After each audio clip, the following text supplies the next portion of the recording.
Okay. Well, hello, everybody. I'm Carl Edlund, class of 2019, retiring from the Region 6 Dallas office. I'll be your moderator for this EPA Alumni Association presentation regarding the Department of Education's National Renewable Energy Laboratory. But first, I'd like to mention that we have some 2,500 active members in the Alumni Association. And you can join if you work for EPA for a year and you're retired or retirement eligible. So membership is free thanks to many donations that we've received.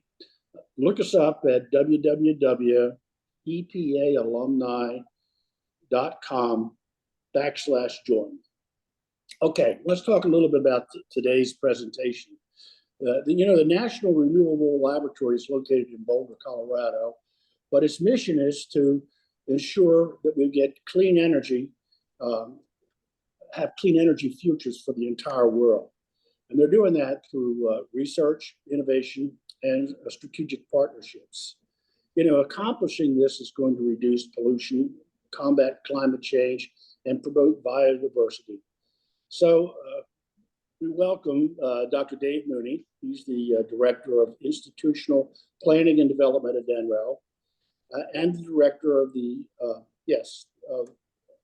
Institutional Planning and Development at NREL.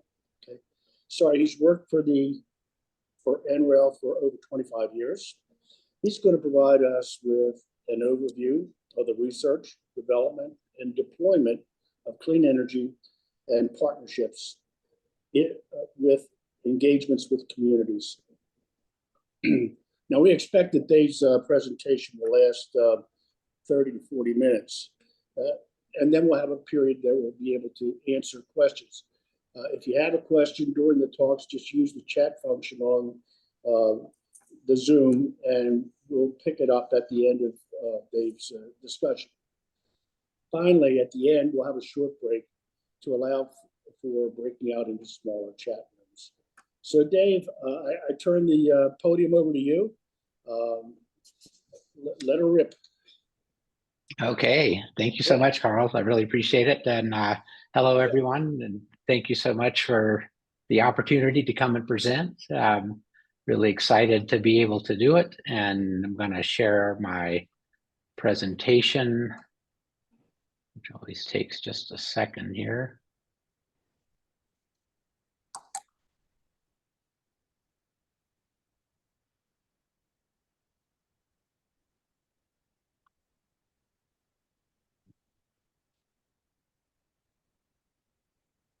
And if you could confirm that you see that okay, I would appreciate it. Yeah, Dave, looks good. Okay, all right, great. So as Carl said, I'm with NREL. I'm a physicist by training, but now summarizing what Executive Director of Institutional Planning means, I'm responsible for lab level strategy. So among other things, but I'll present largely in that context today, and want to give you an idea about how we think about our strategy, what our strategy is, and how we are making that strategy executionable to impact some what we feel like are some really vitally important issues. And I think most of us on this call share a common cause in that, and you won't be surprised that when I start talking about some of our motivations. So first, some of the context that we use to think about the kind of work we do at NREL. At the highest level, these are the things that we want to positively impact: the triple planetary crisis, the framework that's been introduced by the United Nations, the issues of pollution, climate change, and biodiversity loss, and with a particular focus on how interrelated these three crises are. We are motivated very much by improving that left-hand one, the pollution one. It drives so much of so many of the issues associated with these crises, and through energy production and consumption, and advancing technologies to transform our energy system to clean energy, we feel like we can have a meaningful impact on the triple planetary crisis. So a little bit, I'm going to dive right into some charts that I really enjoy talking about, because this shows electric power production by technology, and this is more in the way of context setting. This shows electric power production by technology going all the way back to 1950. We're in a little bit of an awkward time of year because it's early in 2024. So we don't have 2023 numbers in yet. So I'm showing you these all end at 2022. But I hope to convey with these next few slides that there is an energy transformation underway, and we need to acknowledge that, because the technologies that the innovation that occurs at NREL and the technologies that we get into the marketplace ultimately have to be integrated into the legacy system, and that legacy system is changing really pretty dramatically, as you'll see in these next few slides. So just a few key things I'll point out. I want to get my laser pointer here. You can see that I have sort of the big four, the historic big four labeled: coal, nuclear, natural gas, and hydro. These curves are showing generation terawatt hours. You can see that it looked like coal was going to be king forever, going up through about the year 2000 and all the way up into around 2010 or 12, when the coal curve really turned over. And you can see it has plummeted in the early days of that, due in large part to natural gas technologies improving and natural gas becoming cheaper. So a cleaner burning fossil fuel than coal, but still a fossil fuel. And you can also see there that nuclear plateaued around the turn of the century and has stayed flat, and hydro's been flat for quite some time, but all clustered down here at the bottom. And prior to about 2005, essentially not even distinguishable on the chart are all the renewable technologies, and you see them labeled down here. In around 2005, wind starts to actually show up, enough generation from wind power to show up on the chart, so measured in terawatt hours, started to become meaningful. And then solar finally in 2015, 2016 kind of time frame began to emerge from the cluster of renewables at the bottom of this chart. But I had the thought one day to combine all the renewables, because I'm interested in which technologies are carbon free. And so if I do that, it presents a more encouraging picture. I mean, the most encouraging part is the turnover of coal. If you're interested in carbon neutral generation technologies, getting coal out of the system is going to have a big impact. So the turnover of the coal curve in around 2015, but also if you combine all of the carbon-free renewable generators, you can see that in 2022, that was the single biggest production technology, if we want to think about it as a single group, the carbon-free technologies, apart from natural gas, which is there at the top. But if I take one more, if I combine nuclear, also carbon-free, with the renewables, you can see that carbon-free generation ends up being the single largest contributor to our electricity supply. Of course, if you combine all of the fossil generators in this, and that I don't think I ever mentioned, but this black line at the bottom is petroleum, which is becoming almost obsolete for electricity generation. But you can see that some significant things are happening in the power sector. And so if we think about the larger context of the problems that we want to impact, that triple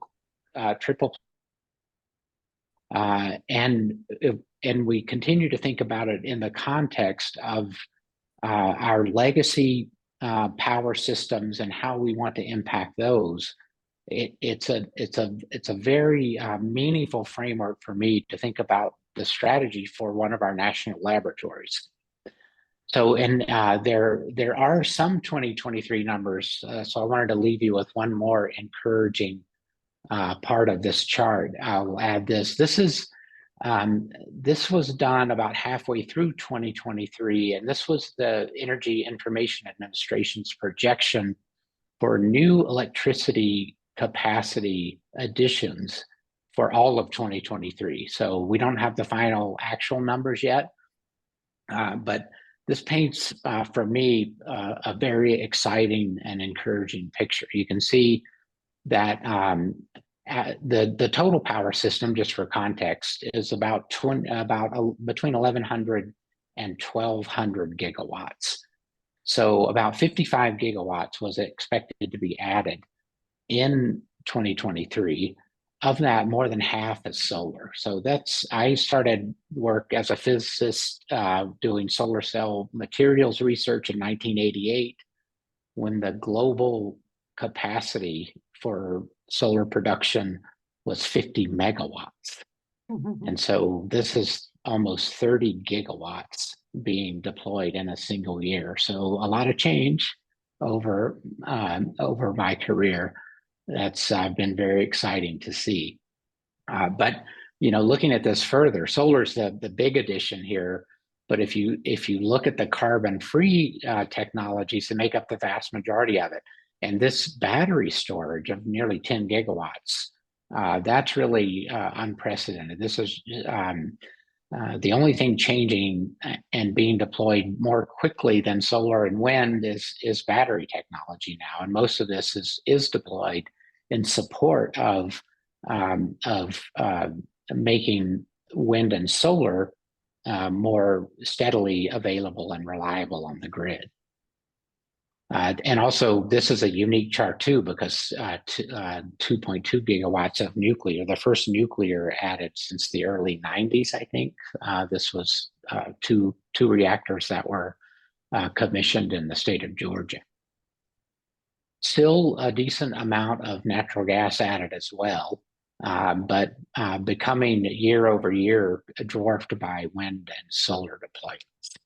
So I hope to leave you there with a very encouraging picture of the power system and how it's changing. So now I'll go in a little bit to how we translate that context into a strategy so that we do have a meaningful impact on these areas. I mean, the people, one of the great things about working at the National Renewable Energy Lab is the people. And the dedication to the mission, the true commitment that people come to the laboratory with to impact these really important problems that I know that we all on this call have cared about for our professional lifetimes. So this is the graphic on the right is sort of an all-in-one icon that's meant to capture our strategy. And for timing purposes, we could spend the whole talk on any one of these areas, but I want to just try to summarize it for you. On the left, you see our vision and mission stated. NREL's vision is a clean energy future for the world. And we want to achieve that through leading research, innovation, and strategic partnerships to deliver solutions for a clean energy economy. That's those words, as you can imagine, we toiled over quite a bit and picked them very deliberately. But I'll emphasize a couple of aspects of the vision and the mission. The articulation of that vision, when we use the phrase "for the world," that's really meant to convey that we want the benefits, both economic and environmental. We want those benefits of clean energy technologies to accrue to all people in the world, to all classes. Whether you're living in a poor area of a developing country or in a fluid area of this country, we want benefits to accrue as equally as possible. And we work very deliberately to try to introduce technologies and systems into the marketplace so that that's the case. And for our mission, delivering clean energy solutions, that's a thing that really distinguishes NREL in my mind from many laboratories in the system. And I'll talk about those, the National Lab System in a moment. But we're very solution and market oriented. I mean, we don't consider ourselves successful unless the technologies that we're working on find their ways into the marketplace. So I'll talk about the icon on the right just a little bit. You can see I've got the triple planetary crisis enveloping our strategy, because that's what we're trying to impact ultimately. I'll jump from that down to the core. I've already talked about our people. I mean, we just have such a remarkable group of scientists and engineers and operations folks at NREL who are just completely dedicated to this mission. And so we use all of the folks at NREL use all of our capabilities, leverage our mission space and our investments and our world-class facilities and operations to impact three main research areas that you see in the gray part of the outer part of the circle. And I'll talk about each of these briefly individually: integrated energy pathways, electrons to molecules, and circular economy for energy materials. Those are our three main strategy areas. So integrated energy pathways is really meant to recognize that the structure and infrastructure of our energy systems is really changing rapidly and pretty dramatically, because many of the technologies that are finding their way into the marketplace are quite different in the way they interconnect to the legacy system, and especially the way they operate. So this is an area of research. This is our biggest area of research at the laboratory. And it's meant to not only advance technologies of say power production, technologies like wind and solar, but it's meant to innovate in how all of these technologies become interconnected to make energy systems. So this is all about modernizing and decarbonizing our energy systems.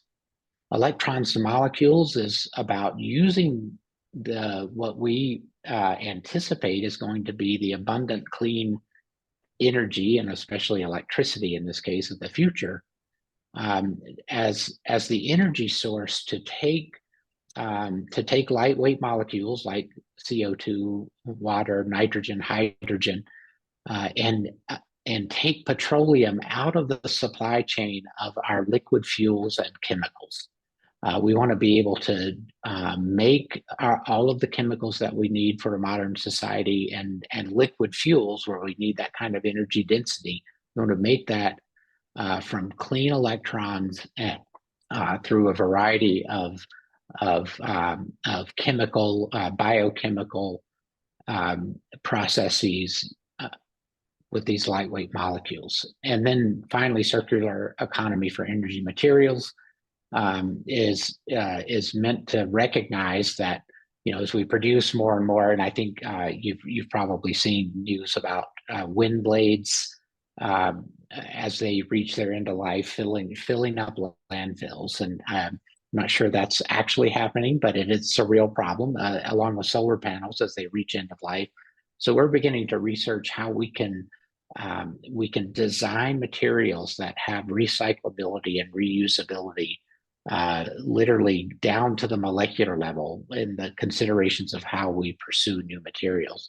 Also in that research area is finding materials that are not rare, are critical in supply chains, to be able to replace those and make our supply chains more reliable and more stable and less susceptible to any geopolitical disruption.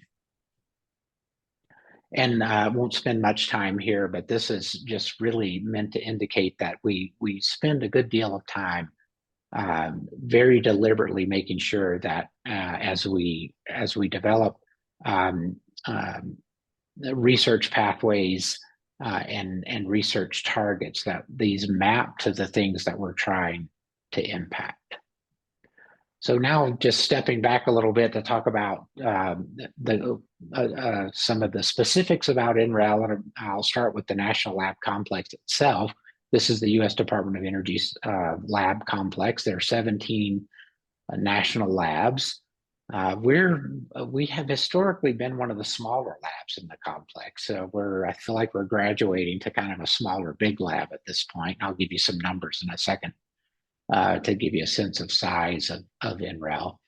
But it's a big complex. It's probably the single largest research enterprise in the world. You'll see some, as I said, I'll show some numbers in a minute, but we're about 4,000 people, little less than 4,000 people. We think we might reach somewhere in the neighborhood of $1 billion of research conducted at NREL this fiscal year. So for fiscal year 24. But to give you a little bit more of a sense of the size of some of these labs, Los Alamos to our south, one of the famous labs, one of the initial labs that came about through the Manhattan Project. They've got about 6,500 people and about a $2.5 billion budget. But Sandia is the behemoth, and I'm not sure, I noticed this just before, I'm not sure why Sandia has a blue circle. But they should have a green circle as well. But Sandia has about 15,000 employees. So it's really a behemoth of a laboratory. So we're still, even though we're approaching $1 billion of research conducted this year, we're still among the smaller labs. One thing you notice, though, is it's distinguishes us is we have our mission right in our name. There's no mistaking what we're about. So NREL at a glance, as I said, we're approaching 4,000 staff members. We tend to bin our research portfolio into those categories you see there: world-class expertise in renewables, sustainable transportation and fuels, the built environment, and energy systems integration. Partnerships are really core to what we do. And we have 4 campuses. The main campus that you see on the top right is our campus in Golden, Colorado. That's where probably 90% of us reside, although we have more and more remote folks now. So, but even the remote folks have a home base assigned. So most of us are there in Golden. And the photo at the bottom right is our second largest campus. We call it our Flatirons campus, named for those mountains in the background. It's about 20 miles north of the Golden campus near Boulder. And used to be the home of our Wind Technology Center, and it still is, but it's expanded well beyond that. Now we have some really unique and world-class power systems integration research capabilities at the Flatirons campus.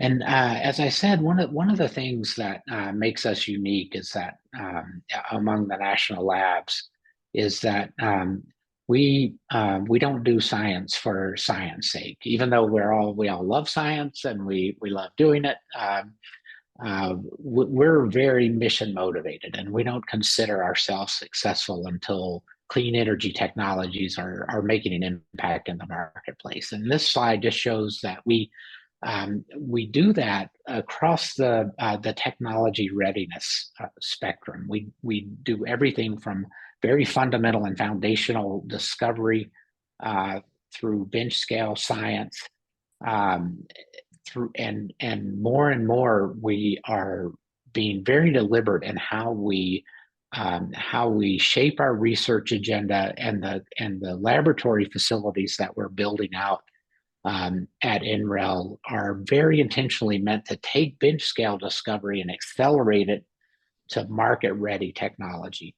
And we do that with our own scientists and engineers in these unique facilities, such as the Energy Systems Integration Facility you see there, and the energy materials and processing at scale laboratory that we're currently in the process of designing and getting ready to build. That's actually my other major day job, as I'm our executive sponsor for the construction of that laboratory facility. But we want to be very thoughtful in ways to accelerate.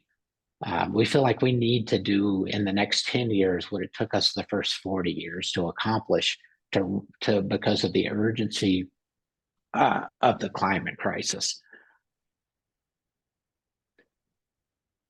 So a little bit about our research portfolio. These are just different ways to look at what we did. I started out talking about our strategy and those three elements of energy systems integration, electrons to molecules, and circular economy. This is the way we have more historically considered our research portfolio. But the thing that's really changed since I started my career at NREL is that research has become much more interdisciplinary, much more cross-functional across different parts of the organization. I think innovation happens better, and we have certainly grown to realize that we can innovate more quickly. We can scale up fundamental science discoveries much more quickly if we work across disciplines. But we have historically thought of our portfolio in these four categories: renewable energy, so that's power production principally; sustainable transportation and fuels, and that's from a number of different perspectives we work there. Efficiency, we started out really in the early days, efficiency of internal combustion engines, but always having work in biofuels, a very rapidly growing portfolio in hydrogen and fuel cell research, and the electrification of transportation is, of course, a huge part of our research portfolio as well. The built environment has always been a part of what we did. We started actually in 1977, sorry, as the Solar Energy Research Institute. So even though solar was in our name, we've done work in all of these areas from the very beginning. But solar has always also been kind of the largest part of our portfolio. But the built environment and industrial efficiency and decarbonization, where we continue to work in advanced materials, advanced manufacturing. We also run something called the Federal Energy Management Program for the Department of Energy. As you all likely know on this call, the federal government is the single largest energy consumer in the country. And so really kind of an awesome test bed for demonstrating new technologies. If you can get government agencies to adopt new technologies, it helps to de-risk those technologies for the private sector. And then finally, and this one is sort of the newest area. This one hasn't necessarily been around all the way back to 1977, but this idea of integrating new technologies into more advanced and modern and interacting systems is a huge part of what we do. And I've already hit this a couple of times, but this puts a few numbers to it. As I said, we don't consider ourselves successful until we get technologies into the marketplace, and really the quickest way to do that is to partner with external partners, in particular industry partners. Help these kind of research partnerships with our industry colleagues help to ensure that the problems that we're addressing at the bench scale all the way through scale up and demonstration at NREL are the problems that are very explicitly addressing the challenges they're facing in commercializing technology. So you see in 2023, and this is we far and away lead the National Lab Complex in these numbers. We had 1,100 active partnerships, external partnerships. We booked a total of $143 million of new partnerships. These are all non-DOE partnerships. We still have, of course, the majority of our funding is Department of Energy funding, since we're a DOE lab. But this is a really critical element for us in making sure that We're working on market relevant problems, and we're de-risking technologies in ways that accelerate their adoption in the marketplace. And more, these partners are local communities. And this is to me just a very exciting area that we've begun working in at NREL, getting our folks in partnership with communities all over the country, getting folks out in the community, working on the ground with community members to understand some of the environmental and energy challenges that folks are facing down at the community level, and using our considerable resources, especially in our energy analysis and supercomputing capabilities, to help people based on their articulated objectives and concerns at the community level, helping them understand pathways to meeting their clean energy objectives. And I'm going to talk through that just a little bit to give you a sense. This is a new initiative that we run for the U.S. Department of Energy. It's shorthand, it's called C2C. People more clever at acronyms than I am come up with these things, but that's a good one. C2C, working all across the country on clean energy for communities. And the way these interactions typically occur is that we'll have a community, and this community is used fairly loosely here. Can be a small town, it can be a county, it can be a large city. Communities will come to us and express some sort of clean energy objectives that they would like to consider for their communities, and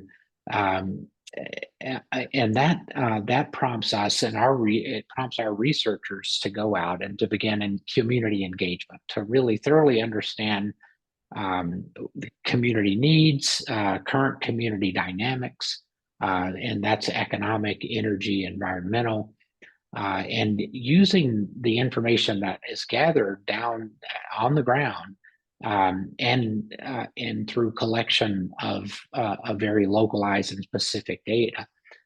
We do a whole suite of analyses to help understand pathways, using technologies that are available in the marketplace, pathways to reaching their objectives, and what some of the implications of those pathways from an energy perspective, reliability, affordability, those kinds of metrics.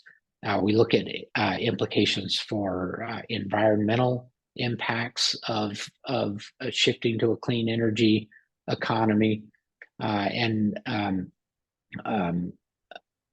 also what some of the local economic benefits might be.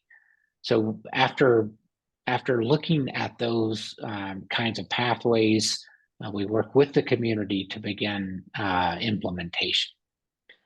So one of the things too that is quite unique about NREL, and this is a new area that is really exciting as we begin to look at different pathways for communities to achieve their clean energy objectives. It often requires novel and innovative systems, configurations, and operations. And at the Flatirons campus, we have a new capability that we call the Advanced Research and Integrated Energy Systems platform that allows us to actually configure innovative energy systems at up to a 20 megawatt scale, and test them out in that test bed at the Flatirons campus before they get deployed by utilities in the communities. So this has become a very integral and very impactful platform that we've developed, this integration of our analysis and pathway development capabilities with our experimentation to de-risk individual technologies, to de-risk systems configurations, and to de-risk how you operate these unique systems in communities to ensure that when these technologies do go out and people begin to invest, considerable investments in many cases, invest in these new systems, in transforming their systems to clean energy, that they maintain reliability that we're all accustomed to in the US, especially, of our energy systems. And in a very important aspect of this work, maintains affordability, and that the benefits, and we're very deliberate about this, that the benefits accrue to all parts of the community, not just those of means. So this all got started. Just a few more slides here. I want to call out what we refer to as the LA 100 project. These approaches and many of these analytic and supercomputing techniques were developed in pursuit of a partnership that we did with the city and county of Los Angeles, and specifically their utility, the Los Angeles Department of Water and Power, LADWP. They came to us and said, help us understand if we want to have 100% renewable energy to the Los Angeles basin by 2045, help us understand what those pathways look like. So this was a monumental undertaking. We had dozens of scientists working on this problem. We developed some vitally important analytic and computing capabilities to take enormous amounts of data and explore different pathways. And as I see the time is going by more quickly than I want it to, I'm going to just say that the short answer here is that we were able to identify several different pathways for the city and county of Los Angeles to reach 100% renewable power, and doing it in a way that is affordable and reliable. And these were just a few of the scenarios that we usually, these are pathways are scenarios. We look at a variety of different ways. I saw that Carl had sent out the link to this study in the announcement for the talk. So it's really, for me anyway, a very compelling set of results. And just the fact that, and going into it, Los Angeles didn't know, we didn't know what the results might look like in the end. You know, is it really a viable thing? Is 2035 or 2045 really, is that a realistic target to be 100% renewable? And working very closely with LADWP, the city council, and tons of community members, we found we were able to demonstrate a number of different pathways for them to achieve that. So we did, phase one was a technical study. Phase two, they engaged us at a similar level. These were about $10 million projects. And to do an energy justice study. So they wanted us to overlay these technical results with impacts on the community, so they could optimize benefits of this kind of transition, particularly to marginalized parts of Los Angeles and to communities in Los Angeles who had historically borne the environmental brunt of conventional energy production. So a very exciting study. We're doing one right now. We're actually doing several. The state of Alaska has engaged us to look at different ways to power. Alaska is particularly challenging because there are many communities that run off microgrids, but we're also prompted by the destruction of much of Puerto Rico's grid. We're looking at ways to rebuild Puerto Rico in a way that results in a clean energy economy, in ways that not only makes their system clean, but it makes it more resilient to future storms, more reliable, and in a way that provides economic opportunity in this build out to historically marginalized communities in Puerto Rico.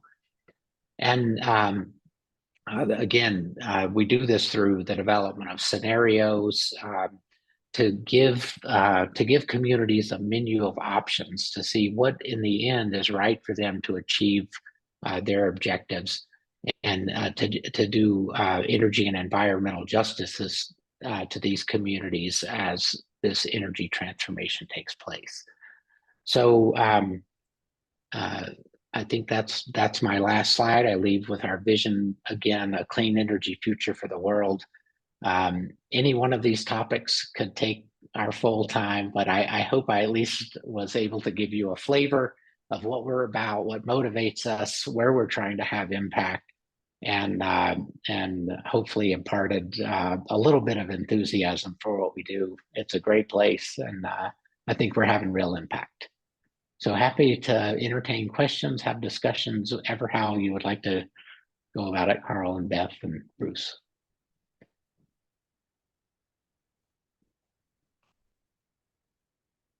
There we go. All right, I had myself on mute there. We're back. That was really fantastic presentation, Dave. And I think we got a lot of questions on the chat room. Some of them are very convoluted, but there's a lot of interest in the things that you guys are doing. Now, I found an excellent place to find out more at NREL's website. It's got case studies of like the LA 100, but also lots of smaller communities. They've got a podcast even that you sponsor on issues. Yeah. Yeah, so it's a really a good place for those that are interested to learn a lot more. And it's really at www.nrel.gov, I think is the website. So that's a good place to go for more information. Now, as far as the questions, a lot of them were answered in your subsequent talk, but there were a few that sort of stood out. Is that 2008, this is when you were looking at the power sector. 2008 and 9 was also when we had global economic problems. How did that affect the energy curves that you had presented, or did it? No, I think it did. I'm going to go back up there. That's why I left it shared in case I needed to go back. Oh, okay. There's no real. Yeah. Okay. So I think it did. I think it there was a reduction in industrial demand and commercial demand at the time. And I think one of the impacts was that accelerated the retirement of some coal plants that were already slated to be decommissioned, but it accelerated that process. And I think pretty considerably, as you can see there. The first big turnover is right in that 2009-10 kind of time frame. And as it turns out, it happened sort of coincident with some really rapidly accelerating technology advancements and cost reductions in wind and solar. And that's when the shift started to occur of seeing wind and solar begin to become the more dominant capacity additions year over year. And now it's just the cheaper way to go. It's wind and solar. The IEA, this is maybe 4 years ago now, the International Energy Administration proclaimed in a study and various press releases that globally, solar photovoltaic electricity is the cheapest form of electricity available. Wow.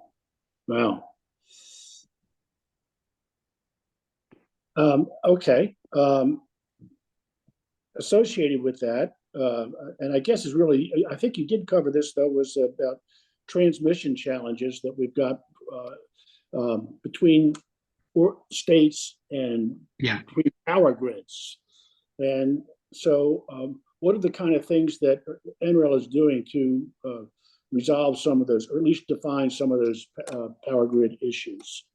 No, it's a major issue. And in fact, when we're working with communities looking at different pathways to decarbonize or to 100% renewables, two very common scenarios that we develop is one with local resources and one with a build out of power production technologies where the natural resources are better, and then using transmission to get that power to the community. Those are two very common of the scenarios that we do. We did that in LA, for example, and the results can be quite interesting. And there are a lot of gives and takes in the two scenarios. Most scenarios find that the cheapest way to provide decarbonized power to communities is to build out, because the expense for wind and solar is in the capital, in the upfront capital. So you want to put those technologies in places where the resources are the very best. So once you've put all that money in the front end of the plant, the fuel is free. So you want the most of that fuel that you can get. So we did a major study, one of our first ones that started to develop some of these power systems expansion techniques to look at renewables. We did one for the Eastern interconnection of the U.S. And we did it in a way that this was only wind, but we looked at building out wind all in the East Coast, closer to the load, but where the wind doesn't blow as much. We looked at that scenario and costed that out versus building out a bunch of wind in the wind belt in the Great Plains and building transmission over to the load. It was cheaper to build it out in the Great Plains and build transmission. The things that you lose in that, though, are local economic development, but also the very realistic challenge that it's difficult, extremely difficult and time consuming to get major transmission projects permitted and constructed. So on the kind of timelines that we need to work on, you can get things done more quickly if you do it locally, but it tends to cost more if you're not in an area where resources are optimal. Yeah. Wow. I got a note from Beth saying it would be great if you could take down your slides so we could see your face again. I will do that, and I can always call them back up if I need to. I have to figure it out, though. We didn't practice this part. Well, I'm having my own problems with yeah.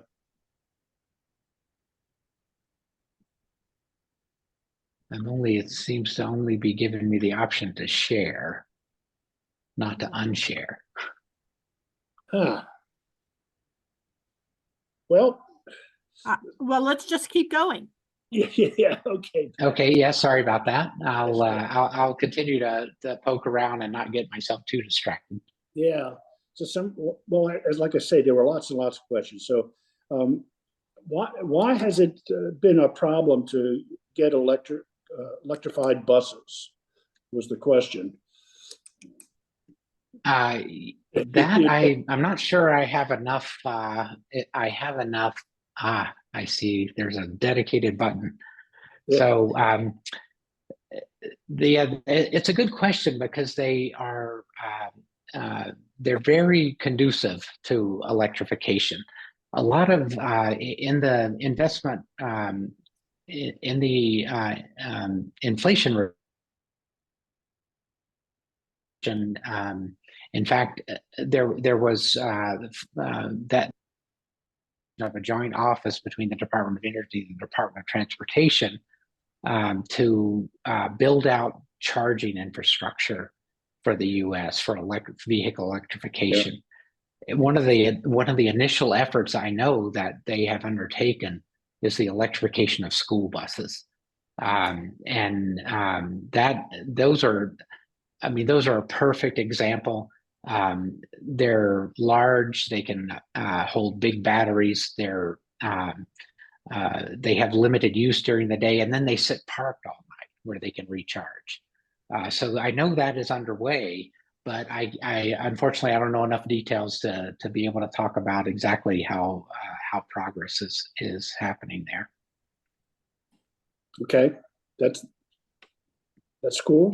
I think that at least approaches it. So, The LA 100 report projected Los Angeles being able to be 100% renewable as early as 2035 and by 2045, if possible. Yeah. But what were the key, are there big components that made the difference between 2045 and 2035? I mean, was there some sort of a lucky break that you were looking for, or a breakthrough?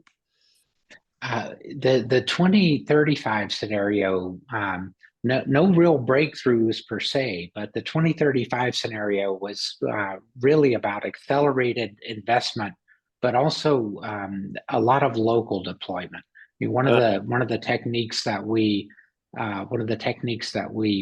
looked very carefully at was using satellite and LiDAR data to analyze really down to the street level and the roof level which roofs were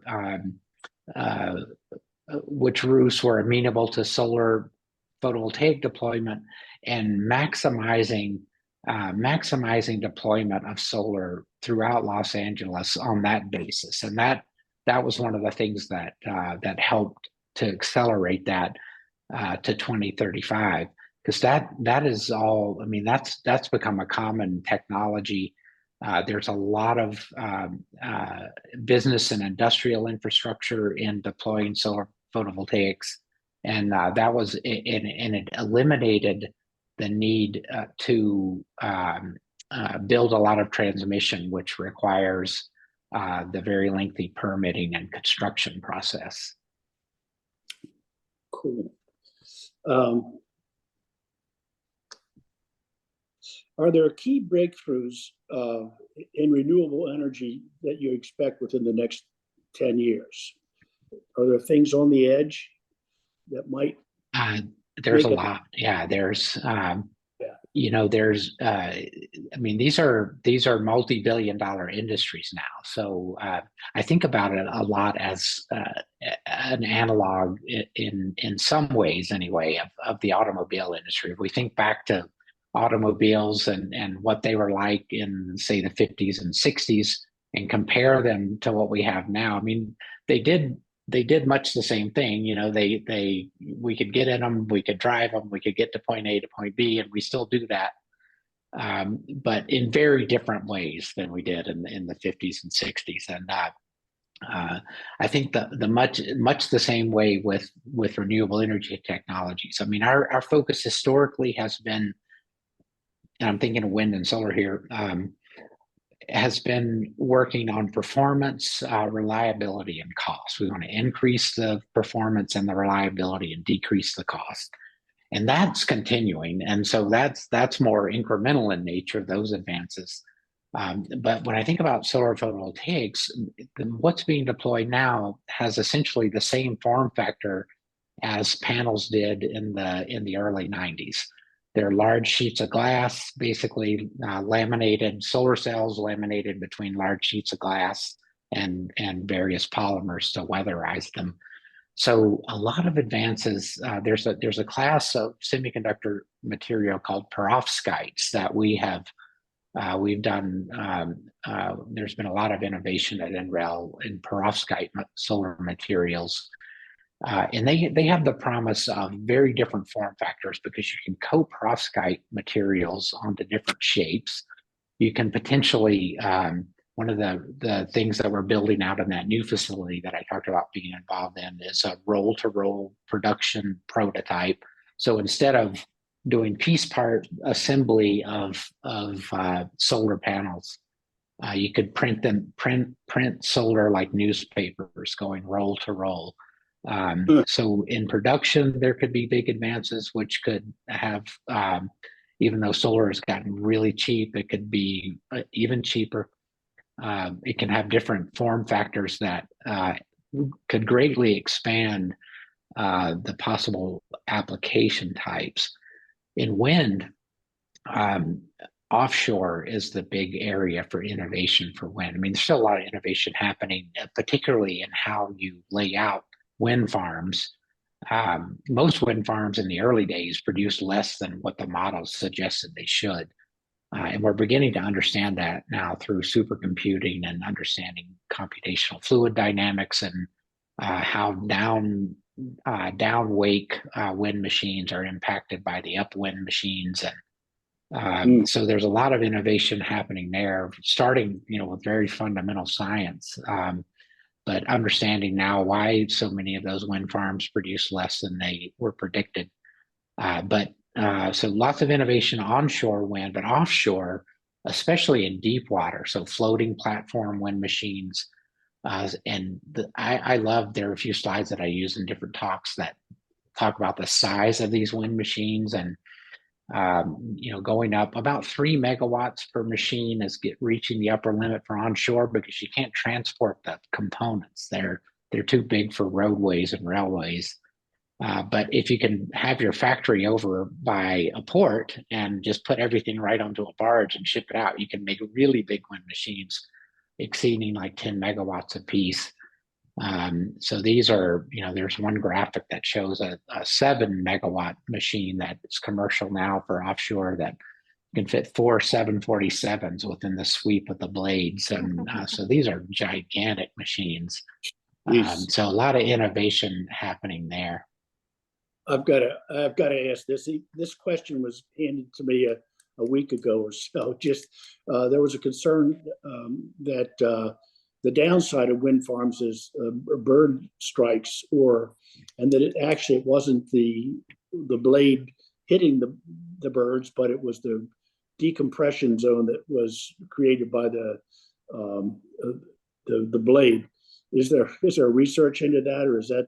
Oh, yeah, absolutely. We even have up at the National Wind Technology Center, we've had folks who handle Raptors, various kinds, come up to the wind site, and we do live research that way. But there's also a lot of research done in actual collection of data in the impacts on bird populations, particularly migratory bird populations. It is a problem. I mean, there's I think our general makeup is that nobody who works on wind energy and is motivated by the mission of NREL wants to see any birds harmed. And so there are people who are very actively working to figure out ways to deter or discourage birds from flying into those zones. But you're right, and it's both. It is that decompression zone, but also just the striking of getting struck by blades. But it's also one of the things I usually try to talk about in this area is just perspective. There is about 4 to, I don't know if I'm going to remember the right number, but somewhere 4 or 5 orders of magnitude more birds die flying into glass on buildings every year. Oh yeah. So millions and millions of birds die flying into buildings, unfortunately, and it's more like thousands and thousands in wind farms. But that's too many still, and we're trying our best to figure out ways to lower that number. Great. Well, look, I think we're at the end of our time, and I want to thank you very much for that excellent presentation. And we'll post that on the association's website for those of you that want to go back and take a look at it, or even you can view this video again. So thank you very much, Dave. I'm going to now turn this over to Beth, and she can either scoot us into discussion groups or chat rooms. So thanks again, and yes, you're most welcome, and I really thank you for the opportunity. Great to be able to spend a little bit of time with you all, and good luck to you. We'll talk to you again. Thank you. Okay. Thank you both. Dave, we really enjoyed this presentation. It was absolutely terrific. Thank you, Beth. We may be following up with some of the questions that we weren't able to go through with you, because I think we've got people who are very engaged. So if you would like to be part of a breakout room, then stay on If not, I'm going to give everybody a minute or two, and you can a minute or two before I actually move into breakout rooms, or we may just have one large room, depending upon the number of people who want to stick around. And Dave, you're welcome to join us, but we also know that you have other things that that require your attention. We have a workshop underway this week of everyday designing laboratories for that new building. But I could stay until 3:15, and happy to do that, unless it's going to be a distraction from you all having your regular discussions. No, it will not be. So we'll just give people a couple of minutes, and then we'll decide if we're going to have 2 breakout rooms or just one large room. Beth, if I might, and Dave, I'm Dave Ulrich. I'm calling in from Grand Rapids, Michigan right now, but I serve as president of the Alumni Association, and I want to add my thanks. This was absolutely excellent. This is the kind of information and breakthrough technology that is just incredibly valuable. And one of our goals as an organization, and our motto is we're not finished yet, but a lot of us are active in our own communities. Yeah. And this kind of information is tremendously valuable. So I'm probably going to be getting back in touch with you about how we can spread the word more broadly, because this is what we need. Look forward to that. Yeah, definitely look forward to that. And thank you, Carl and Beth, for pulling all of this together. It was superb. Thanks. Great. Okay, so I'm going to put people in gallery view. And so whomever wants to chat, you've got 10 minutes of Dave Mooney's time before he has to depart. And for the folks who we weren't able to get to your question, you can ask it in person. Good.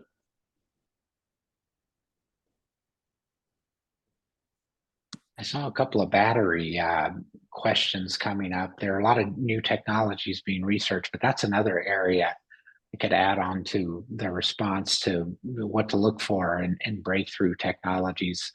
I feel like that's the ripest for sort of really transformational kinds of change in the energy sector. Having abundant and low cost battery technologies that can be integrated at utility scales, but also for longer term storage, sort of seasonal storage of energy, because there are times when the wind blows so much in the plains that the wind farms produce way more than the demand, and that's likely to increase. So looking for ways to store that energy seasonally and is lots of room for innovation there. Oh, yeah.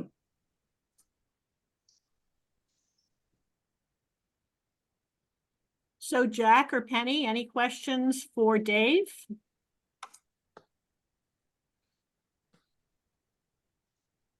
Jack, you're on mute. Thanks. Yeah, thank you. Yeah, this is Jack Kuyimjian. I work in civic projects in my local community, and we're inundated with data centers in Virginia. So yeah. I've gotten steeped in some of the technology just to understand what the trends are. And I think one of the greatest inventions is IBM's 2-nanometer chip technology. Has a lot of promise. And what we see is that, gee, you can put 50 billion of those chips on your fingernail. It's profound. And so it does. We'll have the cell phone batteries having interesting, significant extensions of capability, and also those footprints for the data centers might also be reduced, but they're just ramping ahead at breakneck speed right now, and we're inundated in Virginia right now with the data center industry. And I see here that, for instance, Samsung and the Taiwan Semiconductor Manufacturing Company have announced plans to produce that chip by 2025. And also the US and Japan unveiled a plan to build a joint research center focused on that 2 nanometer technology. So, but I think it has big implications, as you were saying, Dave, on storage, so that we can take our wind farms and have battery storage with significant enhancements. It can mean a lot for the energy future. So no question. Yeah, if you have any thoughts on that, it's a reason to be optimistic, I guess. It is. Yes. One of the things that we kind of pride ourselves in is that our campuses we think of as laboratories themselves, so sort of living laboratories. Yes. And we've worked pretty extensively with Hewlett Packard in building out we're on our 3rd generation of supercomputer now, and we've tried to make the most energy efficient computer and data center in the world, and we were successful at that. There's a metric in the data center and supercomputing world called the process use effectiveness, the PUE. Yes. And the average supercomputer PUE, I think, is about 2.35, which means for every watt of power that's used for computing, they use another 1.35 watts to cool it.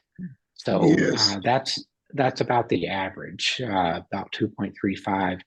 Our data center at NREL has a PUE of 1.09. So for every watt of computing, we use 0.09 watts to cool it. I mean, we benefit. This is a real distinction from Virginia, but we benefit a lot from a very dry climate. Yes. So we're able to use evaporative cooling, among other things. But we worked with HP to innovate of the processor, so there's water running all throughout the computer with the cooling lines directly coupled to the processors. Yes. Most of our air cooled using sort of conventional, like the biggest one at Oak Ridge National Laboratory, which has that PUE of about 2.3. Has to use all compressor based conventional sort of air conditioning cooling, which is not very efficient. Yes, and I see the data center folks have to use a lot of water cooling, and my concern is the maintenance cycles on the condensers, where they have to use industrial cleaners to clean those condensers, and the impact they would have on publicly owned treatment works, and more importantly, the pass-through to public water supplies is very concerning. So EPA has the wherewithal, but such as our old effluent guidelines, our industrial technology division, to maybe take a closer look at that to see how we can protect and enhance our onslaught of industrial cleaning agents to the POTWs and incidents into the environment. Of course, we have so many other things going on with other chemicals as well, but that's a concern. Thank you very much. I really appreciate that. Sure, thank you. So one of the questions from Jay in the chat was about thermal batteries. Yeah. Yeah, I can add a little bit to that. I'm really interested in for renewables thermal batteries for manufacturing as part of industrial decarbonization, which gets us off fuels for like industrial boilers. And it's basically the carbon rock, right? That you can use renewables to heat, and it can be very efficient because we know heat overall is way more efficient than maybe even electricity transmission, right? and Uh-huh. how those technologies are coming out or being played, and are they anywhere near to being commercializable? Well, that technology specifically, I'm not aware of any research going on at NREL, although we do thermal storage research in several technologies. Probably the longest term research that we've done in this area is coupling thermal storage to concentrating solar power plants. So these are plants that use heat instead of light to basically heat a working fluid to go drive a turbine, which utilities like that because they're used to spinning things, generating their electricity. And it's also because of the in both trough and tower concentrating solar power technology, the temperatures are such that it's conducive to thermal storage of the energy. This is typically, though, different kinds of salt that become molten when there's the working fluid from the solar receivers goes to an exchanger and melts the salt, and then you can use that later. It's usually between a 4 and a 12-hour kind of storage technology. So that's one. There's some fundamental research going on in phase change materials. That is a way of storing thermal energy. A lot of that is people are looking at that for ways to integrate phase change materials into the building components directly. You know, on the south facade of a building, for example, if you are able to change the phase of a material using the heat from the sun during the day, the phase changes back and the heat gives off the heat after the sun goes down. So we're working in thermal storage in those ways, but the kind of technology that you're talking about, I'm just not very familiar with and not aware of any research that we're doing. Although it's funny, as we grow, this is a little bit of a frustration, is that, you know, in the early days of my career, when we were about 500 or 600 people, felt like you knew everyone and you had some sense of everything that was going on at the lab. And when you're doing $1 billion of research, it's hard to keep up. No, I think there's some real opportunities. I've seen it work well in Europe. Yeah. No, I'm interested in learning more about that, Jay. Thank you. Do you need to jump off, Dave? You know, I really should. As enjoyable as having these discussions is, I am going to go back to our workshop, and thank you all again for the opportunity. Very, very nice to talk to you all and meet you, and yeah, appreciate the chance and your interest. Thank you so Thank much. you. Thank you. Okay. Bye-bye. All right. We'll see you later. Great Bye. job, Okay. Dave.